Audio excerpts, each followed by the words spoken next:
Yo, what's up mga master? May tanong yung ating kamaster ito. Yan.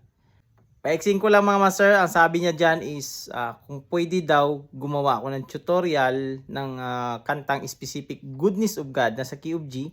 I-apply ko daw yung pentatonic. Kung paano daw i-apply yung pentatonic sa Goodness of God. Bibigyan natin to ng kasagutan mga master. Pero bago ang lahat, magbibigay muna ako ng disclaimer. Di po ako professional na gitarista. Nagtuturo lang po ako base sa alam ko at sa sarili kong research experience. Nasa sa inyo na to kung susundin nyo o hindi yung matinuturo ko. Let's go! Marami rin nagtatanong sa akin ito mga master, paano i-apply yung pentatonic sa isang kanta? Example, ito may example tayo na Goodness of God na kanta. So, nasa key of G. Yan, sabi ng ating kamaster. So, gawan daw natin ng pentatonic scale. Yung Goodness of God. G, love you Lord. Tapos may C, mercy never fail. Yan, bumabalik siya sa root.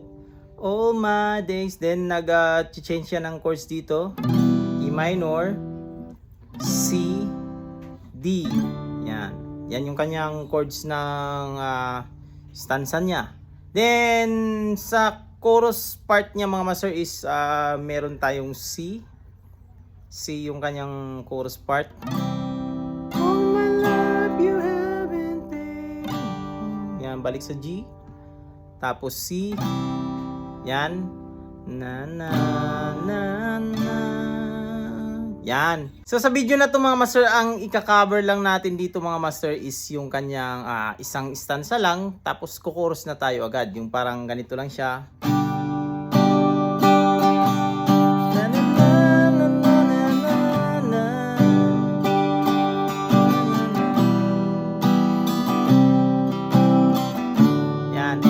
Chorus na agad natin.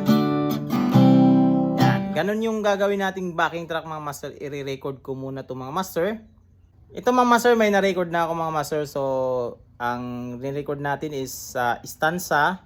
Isang phrase ng stanza. Then, kukuros agad tayo mga master. Yun lang, para hindi na masyado mahaba mga master. Pero yun, balik-balik lang din naman yung sequence ng kanta na yun. Yung chords mga master. So, ikaw lang natin mga master. Sa kanta na yun mga master is merong key of G. Ayon sa ating kamaster, yan sa request niya, pero yung original talaga na key niyan is F sharp or G flat, yan, major. So sa key of G natin kukunin mga master, so meron tayong G major scale, yun. Tapos yung ating G major scale is meron tayong G, A, B, C, D, E, F sharp, G, yan. At so on so forth na natin yan. G, A, B, C, D, E, F sharp, G. Yan. G, A, B, C, D, E, F sharp, G. Yan.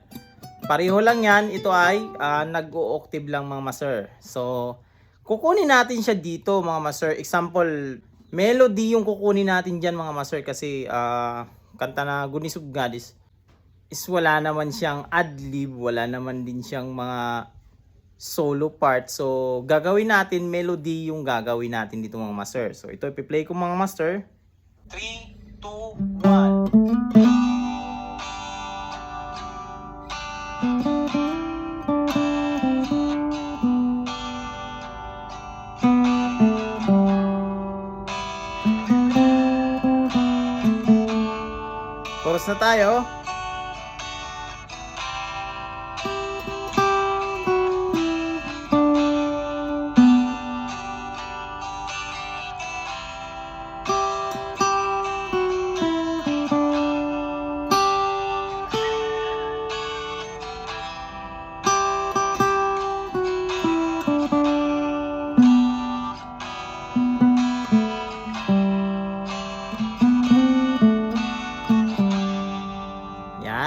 Yan yung kanyang melody part mga master. At yung kinapa natin dito ngayon, sinepra natin yung kanyang melody is yan yung G major scale.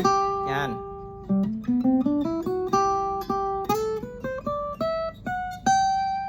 So, nandyan lang sa G major scale. Ngayon, i-apply na natin yung ating pentatonic. Sa ating pentatonic mga master, usually talaga yung kilalang kilala is ginagamitan natin ng relative na minor pentatonic. Kasi sa minor pentatonic natin mga master, nandyan na yung 5 position. Yan na rin yung kanyang G major pentatonic yan. Pero ito kasi mga master, yung method na to kasi mga master, ito kasi yung common na common. Yan, yung pattern na to, 'di ba? Pag nakikita tayo ng pentatonic, example nasa key of A, ganyan. Yan yung common na common. So ito is nasa key of A minor, yan. Or relative siya ng ating C. Ngayon dahil nasa G major scale tayo, yung kanta natin is na nasa G. So, yung relative niya is yung pang number 6 sa scale ng G. So, ano yung number 6 sa scale ng G? Nakalagay dyan sa ating G major scale is yung number 6 niya is yung ating E. Yung kanyang relative na scale sa pentatonic is E minor pentatonic. Saan yung ating E minor pentatonic? Pwede natin kukunin dito sa 12th fret. Yan. So, gayahin lang din natin yung pattern natin. Ito yung first position ng ating 5 position ng pentatonic. So, mayroon na tayong bukod na video doon mga master. Sana mapanood yun mga master. Nakalagay yun sa playlist ko mga master yung ating pentatonic. So, ito yung mga master yung ating first position ng pentatonic. Yan. Kasi nandyan din nakapapaloob yung kanyang major pentatonic. Major na G, major pentatonic. Ito yun mga master. Mag-i-end lang tayo dito sa ating G note. Yan. Sa ating 15th fret G. Yan. At pag i-atras natin, so yan, babalik siya sa ating E minor pentatonic. Or ito yung kilalang kilala na first position sa ating pentatonic. At yung position na to ng pentatonic mga master is nauusod. Yan. So ito yung first position. Yung second position niya is nandito sa G note natin, 15th fret. Pwede rin natin kunin dito sa ating 3rd fret. Sa ating G note din, 3rd fret dito. So, ganito na yung position niya mga master.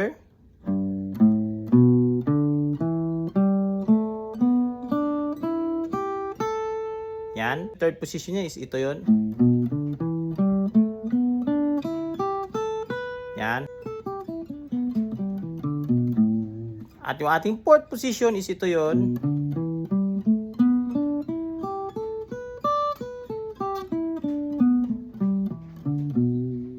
Yan.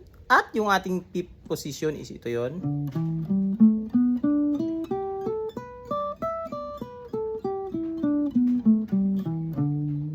Then, back tayo sa ating root. So, yan yung ating 5 position ng pentatonic mga master. So, ito yun mga master, paano i-apply yung ating pentatonic. Hindi naman nangangahulugan na require talaga na gawin natin yung 5 posisyon na to. So, hindi naman siya nangangahulugan na ganun. Ang kagandahan lang pag alam natin yung 5 posisyon ng ating pentatonic is baga magkakaroon siya ng ibang access dito sa ating fretboard. Yan, parang hindi tayo mabuboring lang na isang box lang tayo. Pero hindi naman bawal din kahit isang box lang gagawin natin mga master. Ito yung mga master. Example ko sa inyo mga master. 3, 2, 1.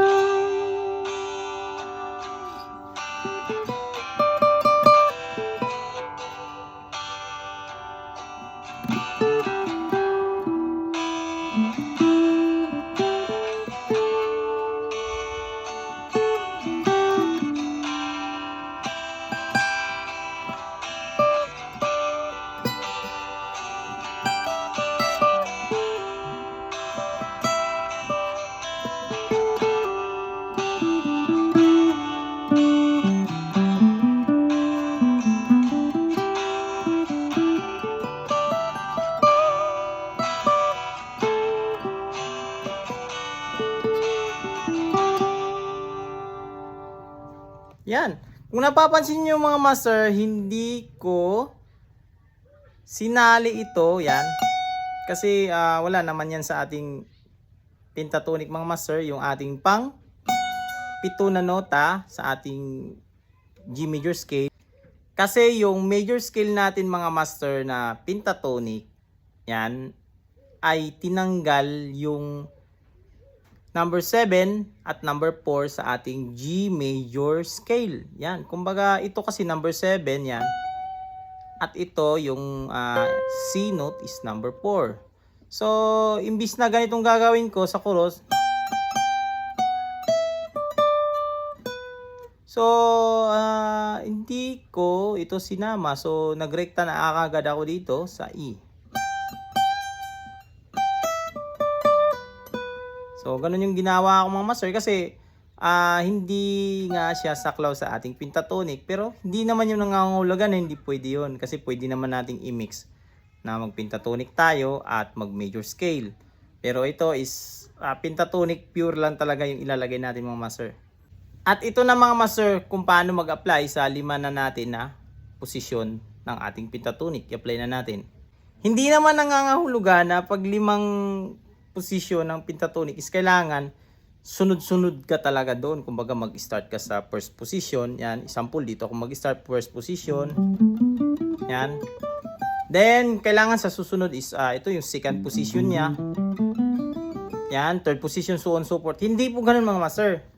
Pwede ka nga mag-start sa first position, sundan mo ng fifth position, then ikaw mismo mag-randomize. Pwede mag-start ka sa second position, then sumunod fourth position. Yan, depende po yan sa mga master. At hindi rin nangangahulugan na pag nandun ka sa second position, yan, kumbaga ito sa second position, hindi nangangahulugan or hindi require na kailangan tapusin mo talaga yung mga scale niya, ubusin mo talaga. Yan, hindi. Ito is parang gagawa ka lang, kukuha ka lang ng mga kombinasyon mga master.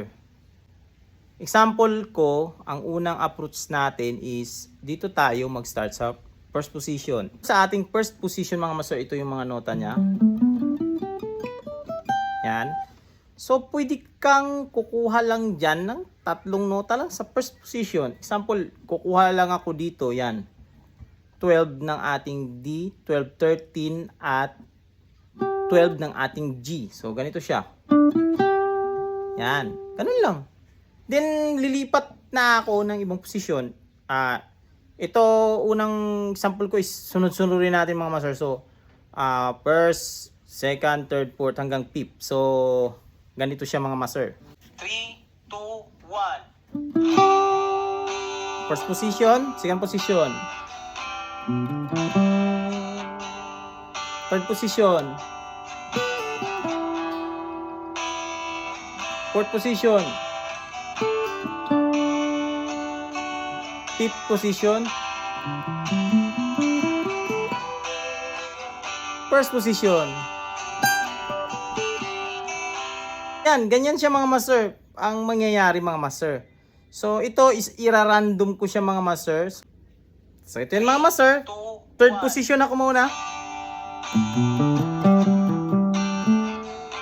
Second position. Then, fifth position. First position.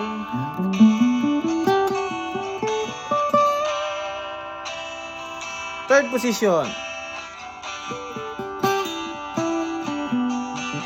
Fourth position. Fifth position. Second position.